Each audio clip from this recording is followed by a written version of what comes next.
नमस्तस्मै भगवते नारदाय महात्मने कामक्रोधविहीनाय ऋषीणां प्रवराय च गुरुर्ब्रह्मा गुरुर्विष्णुः गुरुर्देवो महेश्वरः गुरुः साक्षात् परब्रह्म तस्मै श्री गुरवे नमः।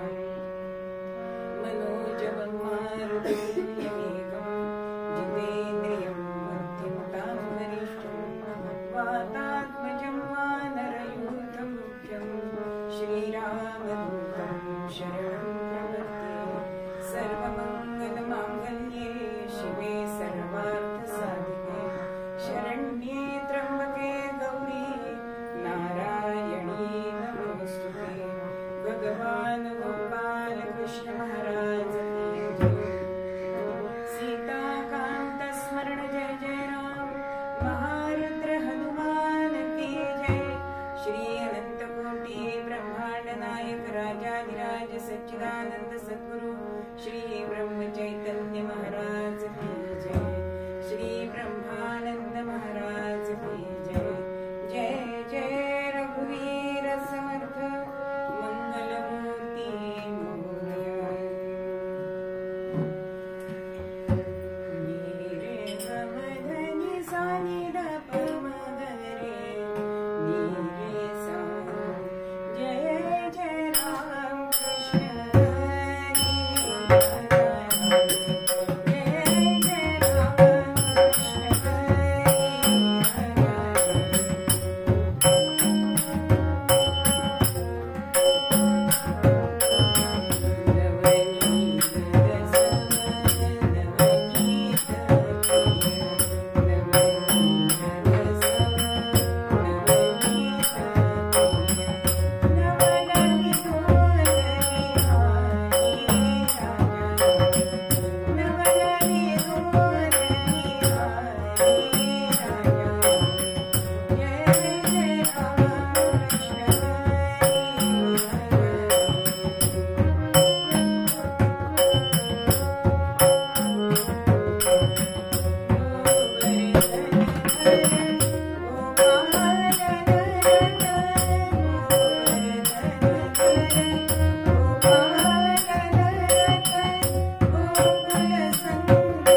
निरूपणाचा अभंग गाणपत्य असणारे धरणीधर महाराज म्हणजे मोरया गोसावींच्या पिढीतले तिसरे हे धरणीधर महाराज त्यांचा अभंग आपण निरूपणासाठी घेतला. ते म्हणताय, दे पायाची जोड मोरया, दे पायाची जोड. वास्तविक पहिलं कीर्तन गणेशाचं करायचं असतं, पण काल दिनविशेष आषाढी एकादशी असल्यामुळे आज गणेशाला आपण वंदन करणार आहोत. मग दे पायाची जोड मोरया, दे पायाची जोड. ते गणपतीला सांगताय की ह्या उभ्या आयुष्यामध्ये आमचं जर सार्थक करायचं असेल तर तुझ्या चरणाचं आम्हाला सेवन करू दे, ते आम्हाला आमचं भाग्य येऊ दे, असं ते मागणी करताय. तुझं विण कवणा शरण मी जाऊ, नाम तुझे बहु गोड. आता व्यवहारामध्ये शरण कोणाला जातात? पती पत्नीला जातो शरण, हो की नाही? पैशाला जातो आपण शरण.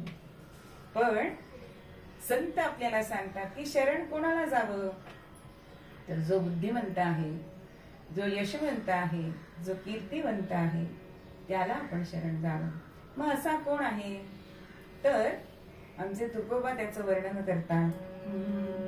शरण शरण हनुमंता तुम्हारो राम, शरण शरण हनुमंता तुम्हारो राम. काय भक्तीच्या प्रवाहाचा, काय भक्तीच्या प्रवाहाचा, काय भक्तीच्या प्रवाहाचा, मजलाव्या सुखवेटा, रामाव्या सुखवेटा, मजलाव्या. वास्तविक पाहता तुकोबांनी सगळ्या प्रकारच्या भक्ती केली, पण तरी सुद्धा हनुमंताची भक्ती श्रेष्ठ आहे हे ते जाणतात. म्हणून अशांना शरण जा, असं आपल्याला धरणीधर महाराज सुद्धा सांगतात. देवा परम समर्था, देवा परम समर्था, दीन दयाळा प्रभो जगन्नाथा. आलो शरण तुला मी, आलो शरण तुला मी, दीन तुझ्या ठेवितो पदी माझा. राम राम हरे हरे राम, राम राम राम हरे हरे राम, राम राम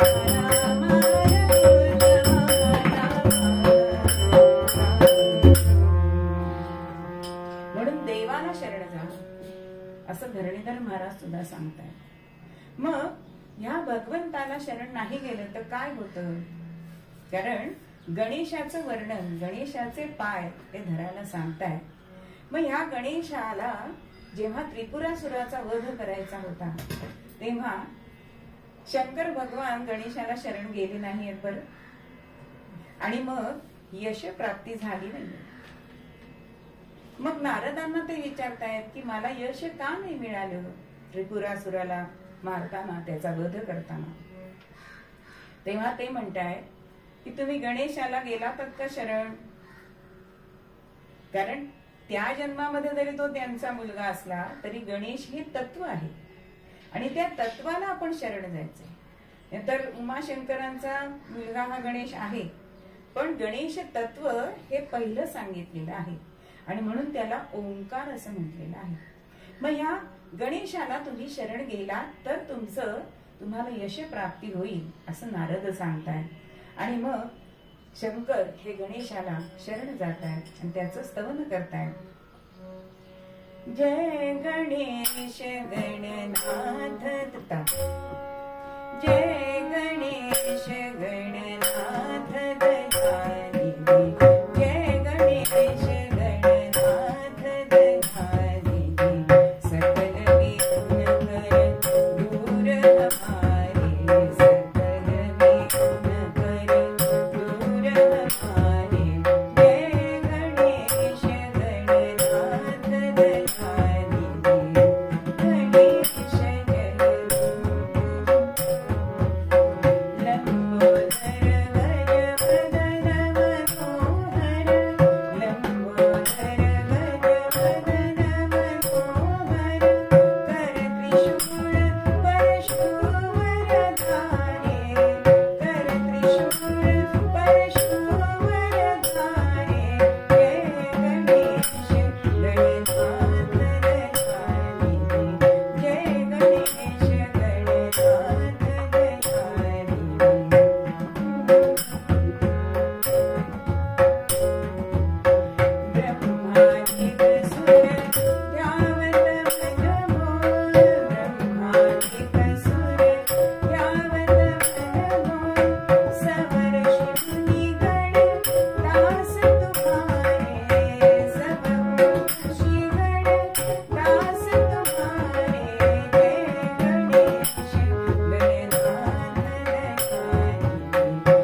करणारा असा हा गणेश आहे.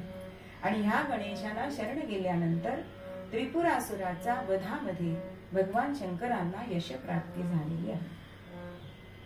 पण असाच एक जनक राजा, म्हणजे फक्त जनक हा सीतेचा वडील नव्हते, जनक हे पद आहे. आणि असा एक जनक राजा, अत्यंत प्रजेचं हित बघणारा असा राजा, पण गर्व झालाय की मी सगळ्या प्रजेचं पोषण करतो, माझ्यासारखा दानी कोणी नाही. आणि गर्व भगवंताला चालत नाही. गणेशाने काय केलंय, अत्यंत जरा जर्जर असलेला अशा द्विजाचं रूप घेतलंय. खूप दिवसात आंघोळ केली नाही, सगळं शरीर मलिन आहे, शरीराला दुर्गंधी येते. अशा अवस्थेमध्ये हा जनकाकडे गेलाय आणि म्हणतोय की मी 8-10 दिवसाचा उपाशी आहे, मला आपल्याकडे भोजन मिळेल का? तेव्हा जनक म्हणतोय, हो, एवढ्या प्रजेचं मी पोषण करतोय, एका ब्राह्मणाला जेवायला घालायला मला काय कमी? आणि मग सिद्धता करताय आणि त्या ब्राह्मणाला जेवायला बोलवलंय. पण हा गणेश रूप होता हो. त्यांनी सांगितलंय की मला कोणी वाढायचं नाही, सगळं जे आहे ते माझ्या समोर ठेवा आणि दार बंद करून घ्या. अहो, एका क्षणामध्ये 10-12 माणसांचं जेवण संपुष्टात आलं. राजन, अजून माझी भूक शमली नाहीये. पुन्हा राजाने 100 माणसांचा स्वयंपाक केलाय. पुन्हा तसंच घडलंय. आता अशी वेळ आली की होता होता 1000 माणसं, 10,000 माणसं असं भोजन केलंय, तरी हा ब्राह्मण क्षणार्धात ते खाऊन टाकतोय आणि पुन्हा क्षुधा भागली नाही असं सांगतोय. तेव्हा राजाला वाटतंय की हे प्रकरण काहीतरी वेगळं दिसतंय, कारण आता प्रजेकडे मागायची वेळ आली हो. पण जेव्हा तो त्या ब्राह्मणाला शरण गेलाय तेव्हा तिथे प्रत्यक्ष गणेश प्रकट झाले आणि त्या शरणागताला त्यांनी अभय दिलंय. म्हणून तू गर्व करू नकोस असं त्याला उपदेश सुद्धा केला.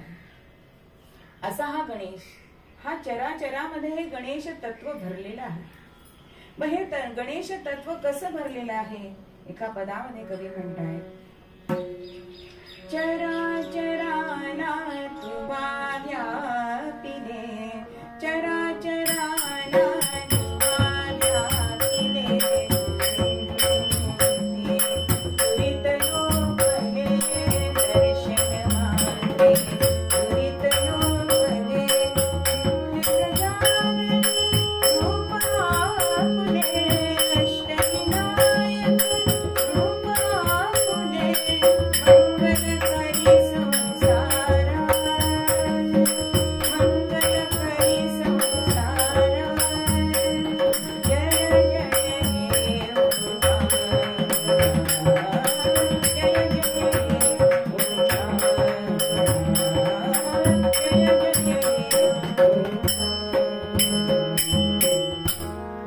असा हा चराचरामध्ये भरलेले हे गणेश तत्व, पण सगळ्यांचं मंगल करणारा असा हा गणेश आहे. मग तुझं विण कवणा शरण मी जाऊ. मग आता आपल्याला कळलंय की ह्या गणेशाला शरण जायचंय. मग नाम तुझे बहु गोड. मग ह्या गणेशाला प्रसन्न करून घेण्यासाठी आपल्याला काहीतरी उपासना करायला पाहिजे, साधना करायला पाहिजे. मग सर्वसामान्यांसाठी कोणती उपासना सांगितली की नामस्मरण त्याचं करा असं आपल्याला सगळ्या संतांनी सांगितलं. मग आता गणेशाची अनेक नावं आहेत. जसं विष्णू सहस्रनाम आहे तसं गणेशाचं सुद्धा सहस्रनाम आहे. त्यातील काही नामांचा आपण उच्चार हे अर्थ बघूया. गणेश्वर.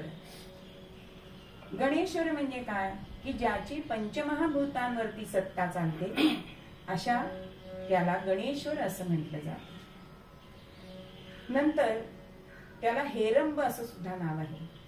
तर हे म्हणजे जगत आणि रंब म्हणजे संचालक. जो सगळ्या जगाचा संचालक आहे त्याला हेरंब असं नाव आहे. विकट म्हणजे शत्रूचा नाश करण्यासाठी विराट रूप धारण जो करतो त्याला विकट असं त्याचं नाव आहे. एक विरूपाक्ष सुद्धा गणेशाचं नाव आहे. मग विरूपाक्षाचा अर्थ काय होतो तर आपल्या चर्मचक्षुंनी आपण ज्याच्याकडे सहज बघू शकत नाही असे ज्याचे नेत्र आहेत, म्हणजे अग्नी आणि सूर्य यांच्याकडे आपल्याला सहज बघता येतं का? सूर्याकडे बघताना आपण किलकिले डोळे आपले होतातच, ते करावे लागत नाही. तसे ह्याचे नयन आहे म्हणून त्याला विरूपाक्ष असं नाव पडलेलं आहे. त्यानंतर येतो तो सिद्धिविनायक. आपल्या कुठेही गेलं की अनेक देवळांवरती सिद्धिविनायक मंदिर असं लिहिलेलं असतं. मग काय हो या सिद्धिविनायकाचा अर्थ? तर आपल्या भक्तांना चारी पुरुषार्थांची सिद्धी देणारा असा जो गणेश आहे त्याला सिद्धिविनायक असं म्हटलं जातं. अजून एक त्याचं नाव आहे ज्येष्ठ राजन, म्हणजे ज्येष्ठांमध्ये ज्येष्ठ. जसं मंगलाचं मंगल तसं ज्येष्ठांमध्ये जो ज्येष्ठ आहे त्याला ज्येष्ठ राज असं सुद्धा नाव दिलेलं आहे.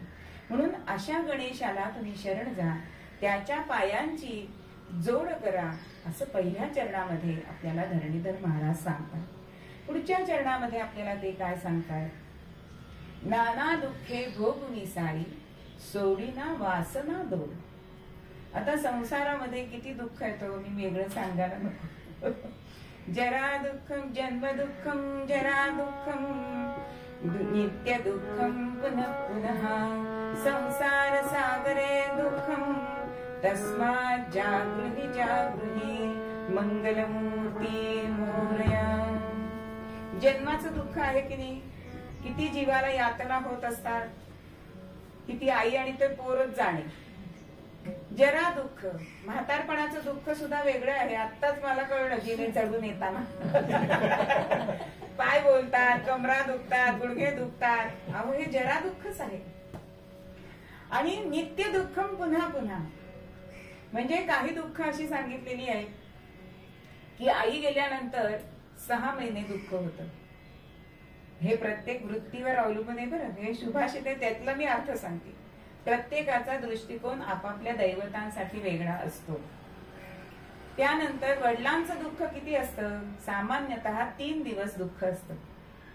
त्यानंतर पत्नीचं दुःख किती असतं? तर पत्नीचं दुःख दुसरी पत्नी येईपर्यंत असतं. एकदा आम्ही असंच हे उदाहरण सांगितलं आणि ते पेटीवाले जे होते ते आम्हाला नंतर म्हणाले की अहो आता ते हयात नाहीये. म्हणे असं कसं तुम्ही सांगितलं की आज सुद्धा माझी पत्नी गेलेली ती मी फोटो पुढे चहा ठेवतो. अहो म्हटलं हे आम्ही स्पेसिफिक सांगितलेलं नाहीये, विशिष्ट एखाद्या व्यक्तीसाठी नाही, पण दुनियेमध्ये काय दिसतंय ते ह्या सुभाषितामध्ये सांगितलंय.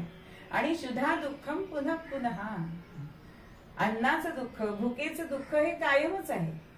आज आपलं पोट भरलं असलं तरी पुन्हा भूक लागली आणि जर अन्न मिळालं नाही तर आपल्याला दुःख आहे. म्हणून संसार सागरे दुःखम तस्मात् जागृही जागृही, म्हणून तुम्ही जागे व्हा. हे दुःख तुम्हाला आहेच. नाना दुःखे भोगुनी सारी. किती मनुष्य दुःख भोगत असतो, कारण का की दुःख का होतं आपल्याला? तर वासनेमुळे होतं. आपल्या मनामध्ये वासना असते आणि म्हणून ते दुःख होतं. वासना सुद्धा 3 प्रकारची सांगितलेली आहे. मग वासना पहिली सांगितली लोकवासना. लोकवासना म्हणजे काय? तर प्रसिद्धी. जर तुम्हाला एका ठिकाणी गेलात, तुम्ही अगदी प्रसिद्ध व्यक्ती आहात आणि तुम्हाला तिथे कोणी विचारलं नाही तर चालतं का? अहो एवढी मी आले आणि आम्हाला विचारलं सुद्धा नाही, ही लोकवासना आहे. म्हणजे आपण सामान्य आहोत ही व्यक्ती ते स्वतः मान्यच करत नाही. दुसरी वासना आहे ती ग्रंथ वासना आहे. म्हणजे काय? याचा सुद्धा अभिमान होतो ना, अहो आम्ही एवढे ग्रंथ वाचले, एवढ्या ग्रंथांचा आम्ही अभ्यास केलाय असं सांगणं, आणि मला कोणीतरी काहीतरी विचारायला यावं आणि मी तेच सांगावं. जर कोणी आलं नाही की त्याचा त्रास होतो बरं का. म्हणून ही ग्रंथ वासना आहे. आणि ही लौकिक वासना तिसरी वासना आहे की जी सगळ्या माणसांमध्ये असते, की एखादी गोष्ट आपल्याला नाही मिळाली तर त्याचा आपल्याला त्रास होतो. ती वासना आपली तृप्त झाली नाही की चिडचिड होते. आणि अशी ही वासना दोड सांगितली. दोड म्हणजे काय? तर जून. आपण एखादी भाजी घेताना हात लावून बघतो की ती फळसली, ते भाजीवाला सांगतो मोडू नका बरं का ताई, पण आपण जरा एखादी शेंग मोडून बघतो की ती जून नाहीये ना. तशी ही वासना आपल्या मनामध्ये जून झालेली आहे, ती दोड झालेली आहे आणि म्हणून ती आपल्याला सोडत नाही. म्हणून अशा या वासनेला सोडा, म्हणजे तुम्हाला दुःखांना सामोरं जायला लागणार नाही, असं दुसऱ्या चरणामध्ये आपल्याला धरणीधर महाराज सांगतायत. आणि शेवटच्या चरणामध्ये ते आपल्याला काय सांगताय, धरणी धरहा एवढेची मागे काढी कृपेची तोड. धरणी धरहा एवढेची मागे, आपला जन्म मागण्यासाठीच झालेला आहे. आपण देवळामध्ये गेलो तर अगदी किराणा मालासारख्या आपण जसं किराणा मालाच्या दुकानात याद्या देतो तशा याद्या घेऊन जातो की नाही भगवंताकडे, आपल्या गुरु माऊलींकडे. पण धरणीधर महाराज आपल्याला सांगतात की काय मागायचंय हे सुद्धा आपल्याला समजलं पाहिजे. नाहीतर नश्वर आपण मागून बसतो. हे सगळे देवदेवता संत हे जे आहेत ना ते आपल्याला शाश्वत सुख द्यायला बसले, पण आपण मात्र नश्वर मागत असतो. पण मागणं सुद्धा चतुराईनी असावं. त्याच्यासाठी एक नेहमी कीर्तनकार दृष्टांत सांगतात की एक अंध माणूस असतो आणि बरेच दिवस तो तपश्चर्या करतो आणि त्याला भगवंत प्रसन्न होतो. वरम ब्रूही, तुला जे काय हवं ते मागून घे, पण थोडक्यात सांग बरं का, यादी मोठी नकोय मला. आता हा हुशार होता, यांनी काय भगवंताला एका वाक्यात भरपूर मागून घेतलं बरं का. काय मागितलं की मला माझ्या नातवावर छत्र चामर दिसू दे. बघा किती एका वाक्यात मागितलंय. मला माझ्या नातवावर, म्हणजे मला आयुष्य जास्त मिळावं म्हणजे आयुष्य मागून घेतलंय. तर नातू बघायचंय म्हणजे आपल्याला आयुष्य, त्याला छत्र चामर बघायची त्याच्यावर, म्हणजे स्वतःला आयुष्य मागून घेतलंय. वंश वाढावा, नातू व्हावाय म्हणजे वंश वाढलाय. छत्र चामर दिसावीत म्हणजे उपभोग, म्हणजे संपत्ती, धनसंपत्ती मागून घेतली. आणि दिसावीत सांगितलं, अहो तो अंध होता ना, मग मला ती दिसावीत म्हणजे स्वतःला दृष्टी सुद्धा मागून घेतलीये. म्हणजे एका वाक्यामध्ये त्या ग्रहस्थानी किती मागून घेतलं, पण तरी सुद्धा ते सगळं नश्वरच आहे.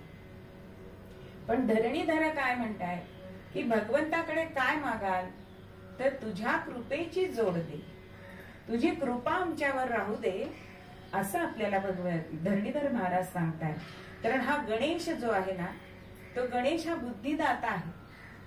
जसं तो 14 विद्या 64 कला ह्यांचा अधिपती आहे.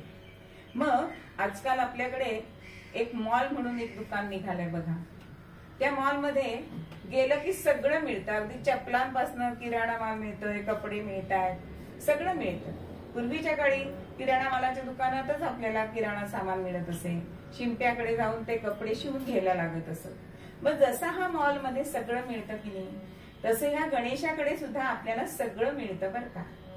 म्हणजे एक त्यालाच जर आपण शरण गेलो तर आपल्याला सगळं मिळतं. कारण त्याचं वर्णन करताना आपल्याला कवी सांगताय, कला विलास मंडिता, कला विलास मंडिता, अगाध ज्ञान मंडिता, ज्ञान मंडिता,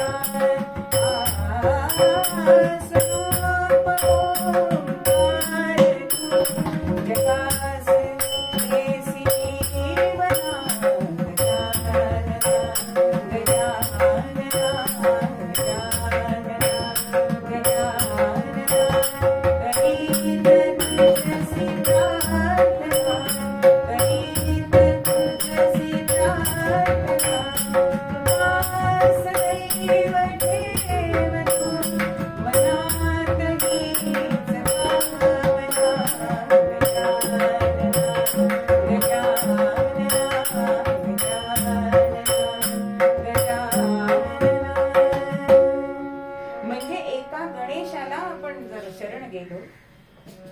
तर आपल्याला हवी ती विद्या, हवी ती कला ही प्राप्त होऊ शकते.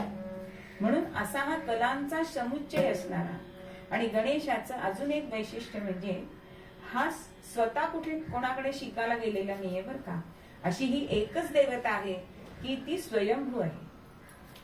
आणि अशा या गणेशाकडे आपण मागणं मागायचंय, त्यांची कृपा मागायची.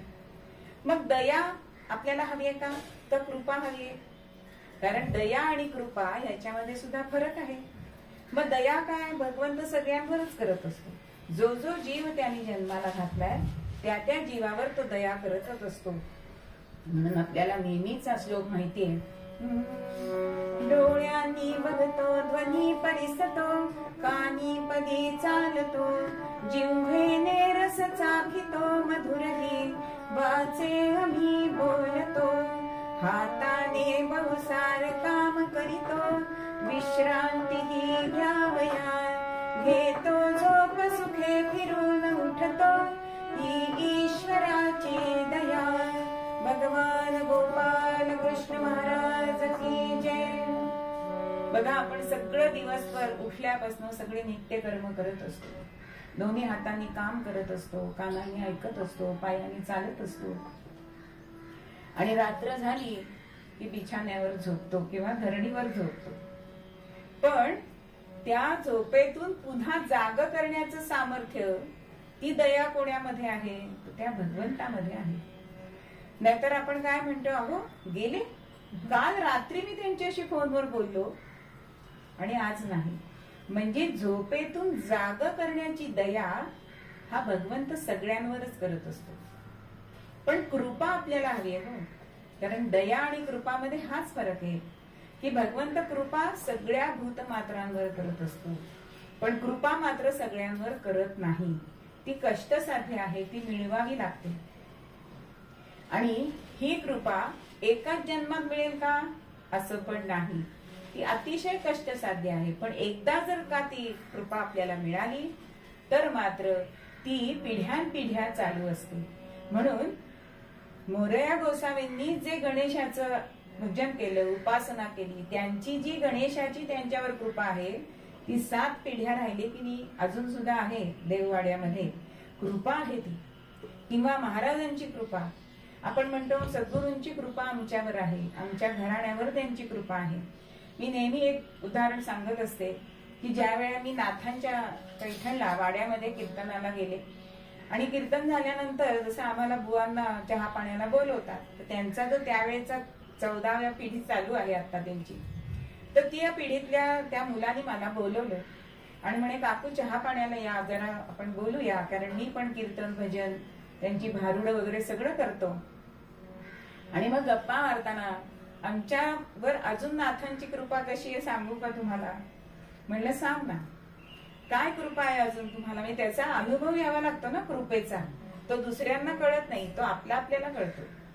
मग त्यांनी सांगितलं की मी जरी भजन कीर्तन करत असलो तरी सुद्धा मी सिव्हिल इंजिनियर आहे, आणि मी इथे बांधकामाची कामं करत असतो, पण ज्या वेळेला मी स्लॅब घालतो की नाही, तर स्लॅबवर खूप पाणी मारावं लागतं, आणि पैठण हा भाग असा आहे की तो कोरडवाहू आहे, तिथे जास्त पाण्याचं प्रमाण कमी आहे, पावसाचं प्रमाण कमी आहे। आणि काय सांगू तुम्हाला नाथांची कृपा, म्हणजे मी स्लॅब घातली की 3 दिवस ओळीने पाऊस पडतो, आणि आता योगायोग नाहीये हा, 3-4 वेळा असं झालंय। म्हणून आता गावातली लोक काय म्हणतात की ह्यानी स्लॅब टाकलेला, म्हणजे छत्र्या घेऊन बाहेर पडा। म्हणजे ही कृपा आहे की माझ्या पिढीतल्या वंशाला कृपा ही आपण अशी देत असतात समर्थ किंवा संत, की त्यांना त्रास नको, तर कुठून एवढं पाणी आणणार? मग ही कृपा ही कष्टसाध्य आहे, ती नाथांनी मिळवली, आणि ती मिळवलेली कृपा आज त्यांचे वंशज चाकतात।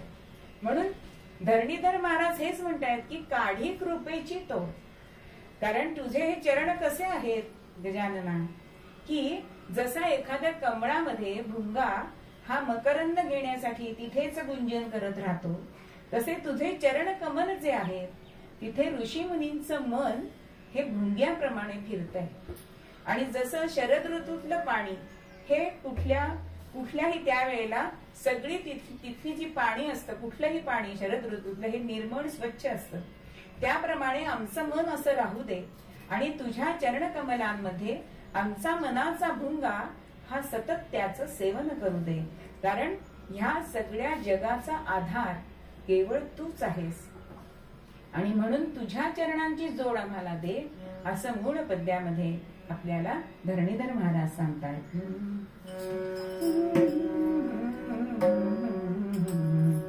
दे पायाची जोड मोरया, दे पायाची जोड, दे पायाची जोड मोरया, दे पायाची जोड।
नाही, मी तयारी करून फक्त प्रज्वलित करायचं नाही. एकदा भजन करूया. करूया घोषणा माता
पार्वती माता बसली. समोरून बघणाऱ्याला असं वाटेल की भारताचं निरीक्षण झालं. नेपाळ, उत्तर प्रदेश, महाराष्ट्र, केरळ, कन्याकुमारी पर्यंत मातेची नजर गेली. पण मनामध्ये मात्र अशांतता होती. का बरं? त्याला सुद्धा एक कारण झालं.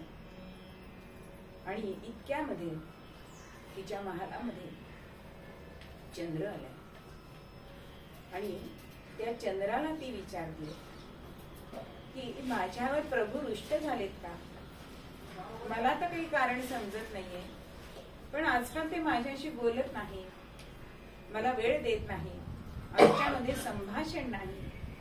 असं काय घडलंय?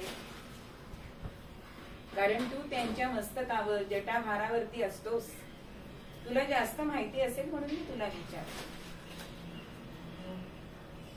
तेव्हा चंद्र म्हणतोय, माते असं काही नाहीये, पण ते बोलणं कसं होतं, थोडं थोडं उडत उडत असत्य पण सत्य असं होतं बरं का.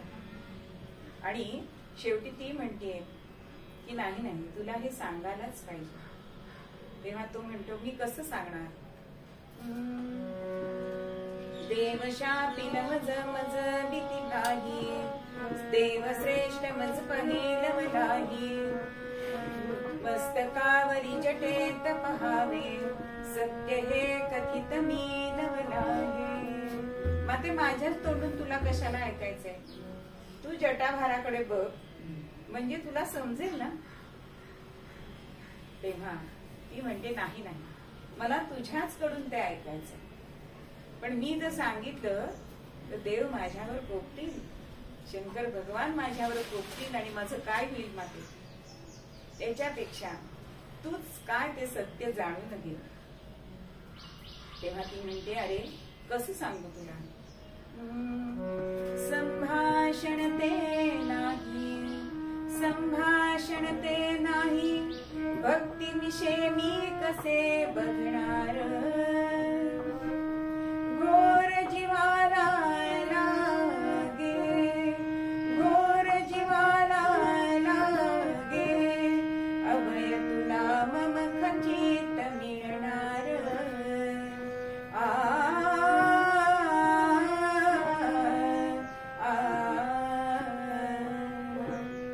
अरे माझ्या जीवाला एवढा घोर लागलाय.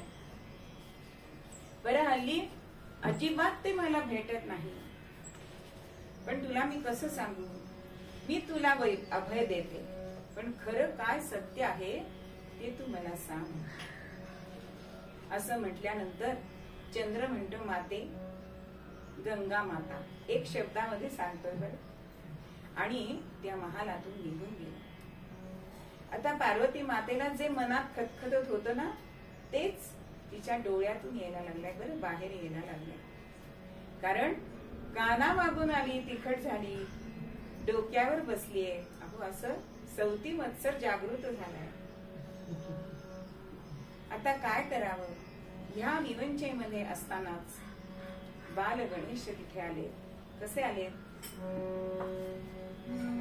दुडू दुडू धावत गणपती आले, दुडू दुडू धावत गणपती आले, धावत येऊनी मांडी बैसले, धावत येऊनी मांडी बैसले, दुडू दुडू धावत गणपती आले,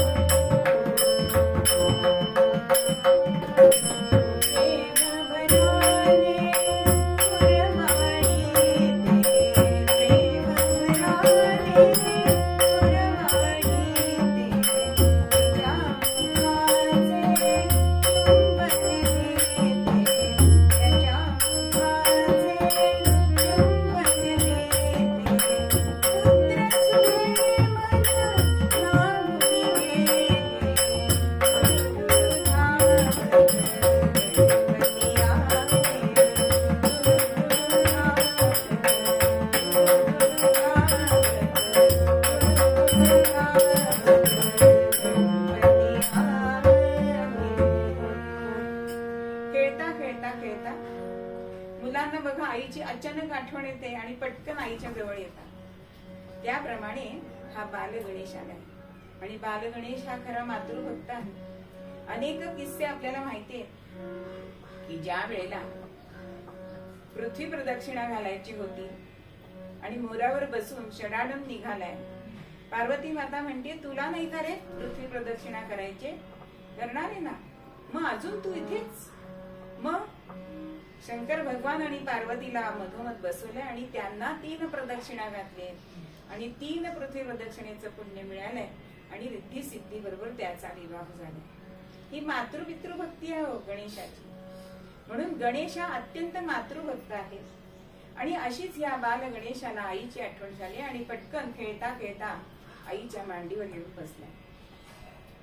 आता बाळ जवळ आल्यानंतर मनात वेगळ्या जरी भावना असल्या तरी पार्वती माता त्याला गुंजारते, त्याचे मुके घेते आणि त्याचं प्रेम बघून तिला सुद्धा खूप आनंद वाटतो.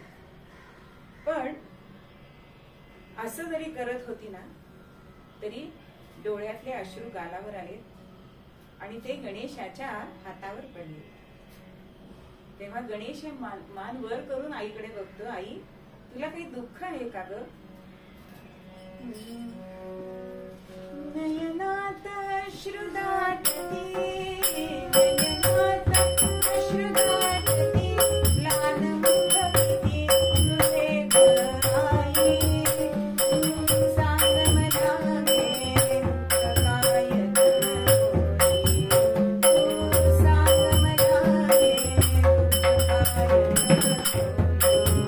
नयनात अश्रुदाटती, नयनात अश्रुदाटती, म्लान मुखविती तुझे आई. तू सांग मला हे दुःख काय होई, तू सांग मला हे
तुझ्या डोळ्यात पाणी म्हणजे माझ्या मनाला खूप व्यथा होतात ग. काय तुला त्रास आहे? आणि असं विचारल्यानंतर मात्र जे डोळ्यापर्यंत आलेलं पाणी होतं ते गळगळ गळगळ गालावर यायला लागले.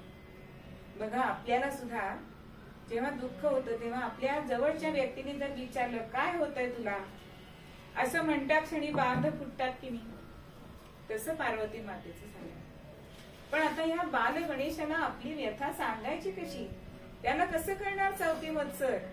आणि ती म्हणतीये बाळा तुला ती गंगा माहितीये का रे, गंगा माता? हो अगं ती तर माझे किती लाड करत असते असं म्हणतोय गणेश. पण तिचं काय? अरे ती बाबांच्या डोक्यावर बसली ना, ते मला आवडत नाही. म्हणजे लहान मुलांना सुद्धा त्यांना समजेल असं सांगायला लागतं. मग गणेश म्हणतो एवढंच ना, आपण करू काहीतरी. आणि मग तो आईला आपल्या सांगतोय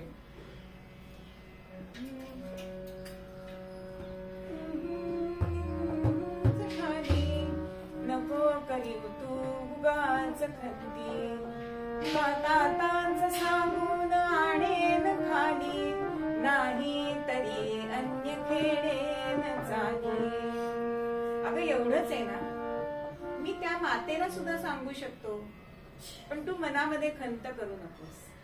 किंवा मी आपल्या पित्याला तातांना सांगतो तिला खाली आणा, आणि ते जर नाही जमलं ना तर मी काहीतरी असं खेळ करीन किंवा चाल करीन की गंगा माता डोक्यावरनं खाली येईल, मग तर तुझं दुःख बाजूला होईल ना.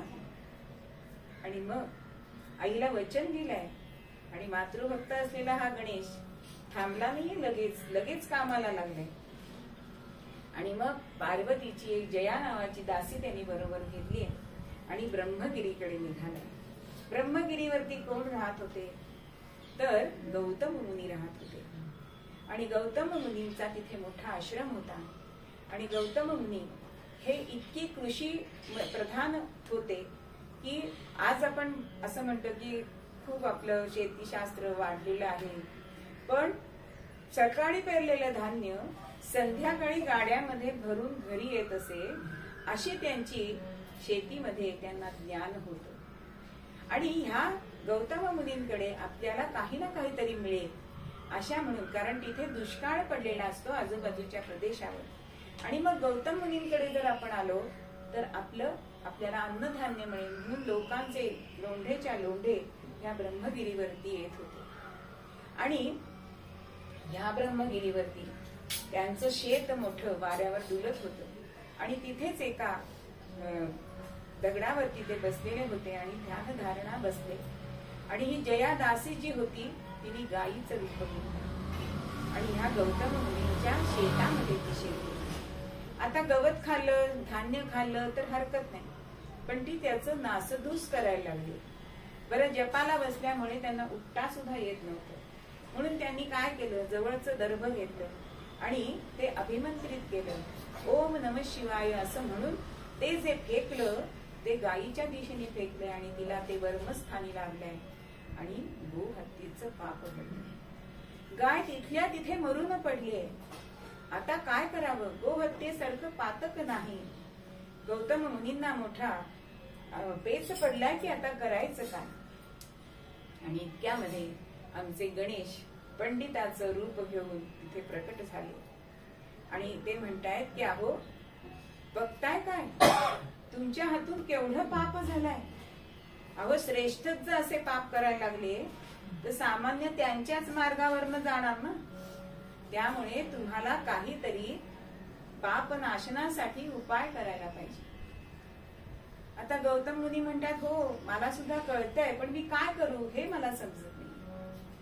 तेव्हा गणेश म्हणजे त्या गणेश रूपी ब्राह्मणांनी पंडितांनी त्यांना उपाय सांगितलाय. काय सांगितलंय, सागर मधनी सानी आराधना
शंकरांची आराधना करा.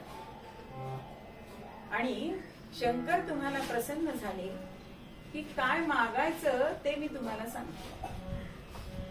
जटेतील गंगा खाली आणावी, आणि नुसती खाली आणायची नाहीये तर तिचा प्रवाह कायम इथेच राहो असं शंकरांना मागायचं.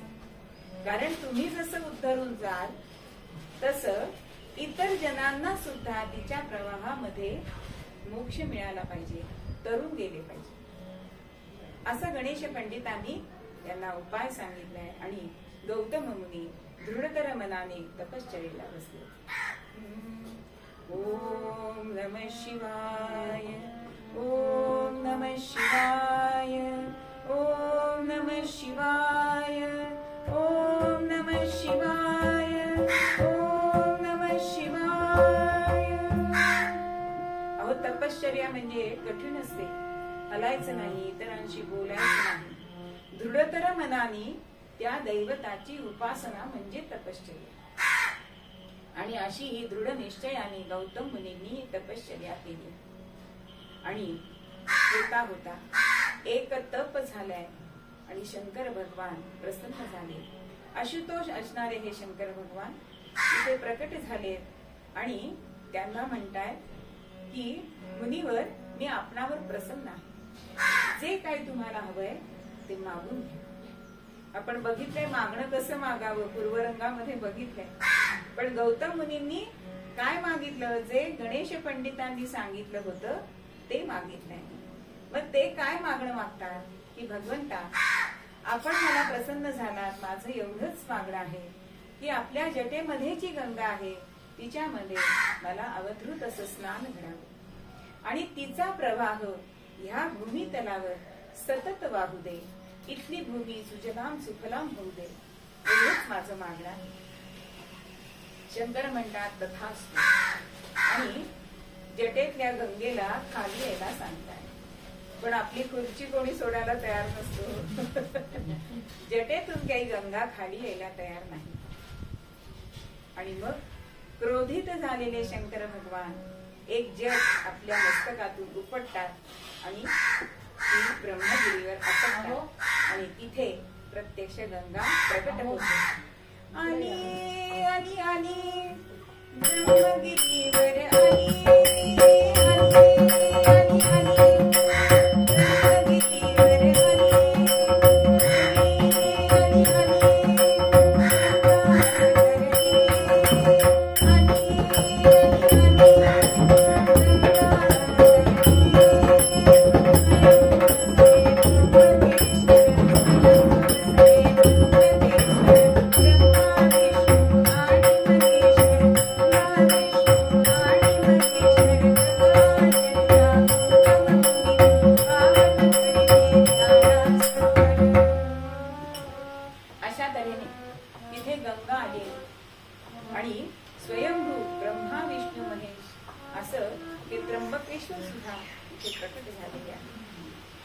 असा हा त्र्यंबकेश्वर आणि गोदा असं ती गंगा प्रत्यक्ष आली. आजही आपण बघितलं ते जटा आपटलेलं स्थान आपल्याला ब्रह्मगिरीत चढून गेल्यानंतर दाखवतात. ज्याला त्याला चढून जाता येईल त्यांनी बघावं. आणि तिचा प्रवाह ह्या शेतात ज्या पडलेली मृत गाय होती तिच्यावरून तो पाण्याचा लोंढा गेलाय. आणि त्या गंगेच्या स्पर्शाने ती गाय पुन्हा जिवंत झाली. आणि जे गोहत्येचं पातक त्या गौतम मुनींना लागलं होतं त्या पातकातून ते मुक्त झालेले आहे. मग ह्या गंगेचं नाव गायीला उद्धरून नेलं म्हणून गोदावरी असं तिचं नाव पडलं. गौतम मुनींनी तिला तिथे आणलं म्हणून तिचं नाव गौतमी गंगा असं सुद्धा तिला म्हणतात. आणि ह्या गंगेचं इतकं महात्म्य आहे की असं सांगितलं जातं की रेवेमध्ये म्हणजे रेवा ही नर्मदेचं नाव आहे. रेवेमध्ये केलेलं स्नान, गंगेमध्ये काशीमध्ये मिळालेला मोक्ष आणि कुरुक्षेत्रावर केलेलं दान यांच्यामुळे जेवढं आपल्याला पुण्य मिळतं तेवढं पुण्य आपल्याला गोदावरीमध्ये स्नान केल्यानंतर मिळतं. आणि जिथे गौतम मुनींनी जो दर्भ अभिमंत्रित करून सोडलेला होता तिथे कुशावर्त नावाचं एक तिथे कुंड आहे.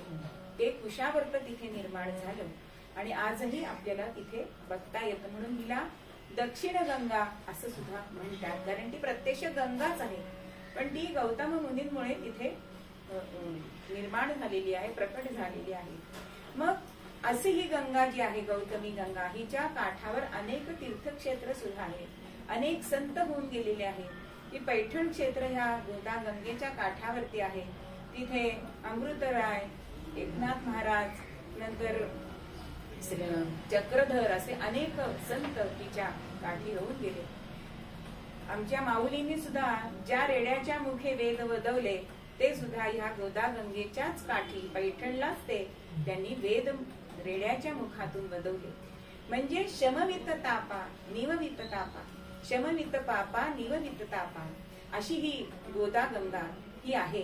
आणि म्हणून सगळ्या देवतांना, साधू संतांना, महात्म्यांना हिच्या तीरावर राहायला आवडत. म्हणून असं कवी वर्णन करतायत की तू मला उचलून घे, जसे एखादं मूल आई उचलून घेते, कडेवर घेते, तसं तू मला तुझ्या पदरामध्ये घे. म्हणजेच या गणेशाने आईचं मन राखलंय पण गंगेचं अपमान केलाय का? नाही. वडिलांना पण त्यांनी सांगितलं नाही की तुम्ही तिला डोक्यावरनं उतरवा.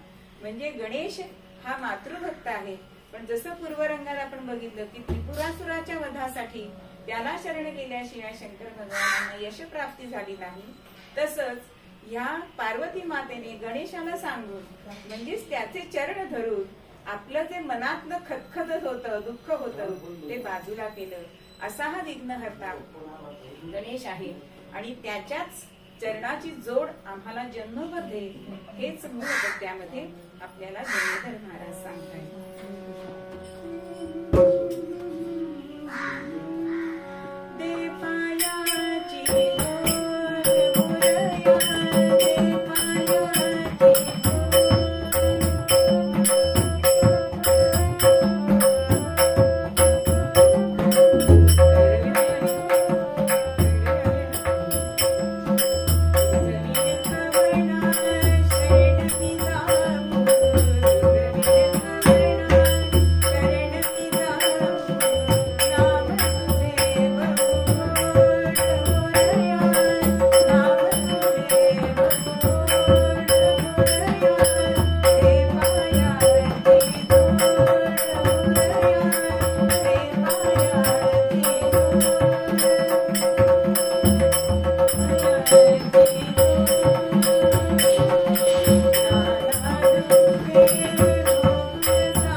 झालेली कीर्तन सेवा सद्गुरूंच्या चरणी अर्पण करते. एक मागणं मागूया. एक मागणी मागाया आलेला येथे वचना, श्री भगवंता देवचना, श्री भगवंता देवचना.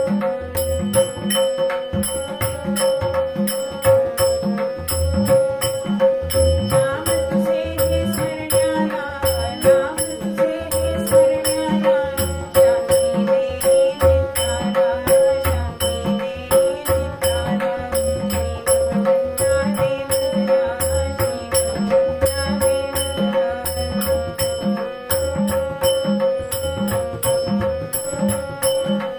नाम तुझे हे गायाला, नाम तुझे हे गायाला, सुंदरवाणी देवचना, सुंदरवाणी देवचना.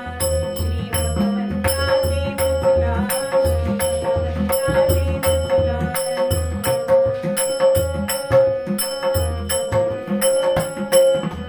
रूप मनोहर बघण्याला, रूप मनोहर बघण्याला, दृष्टी देई नयनाला, दृष्टी देई नयनाला. श्री भगवंता देवचना, श्री भगवंता देवचना.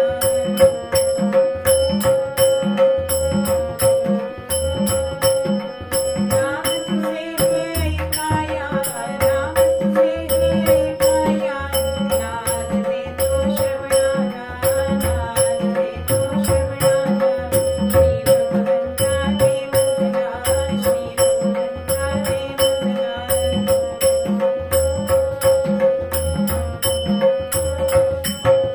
नाम तुझे हे सांगाया, नाम तुझे हे सांगाया, सुरती शक्ती देवचना, सुरती शक्ती देवचना. श्री भगवंता देवचना, श्री भगवंता देवचना.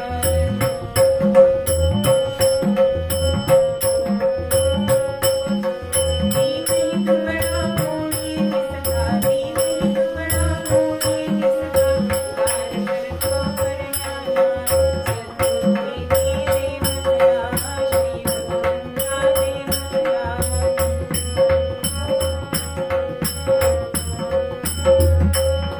हेच मागणी मागाया, हेच मागणी मागाया, उशारी आली देवचना, उशारी आली देवचना. श्री भगवंता देवचना, श्री भगवंता देवचना, श्री भगवंता देवचना. वहिनी? नाही, ते जरा व्हिडिओ बंद. व्हिडिओ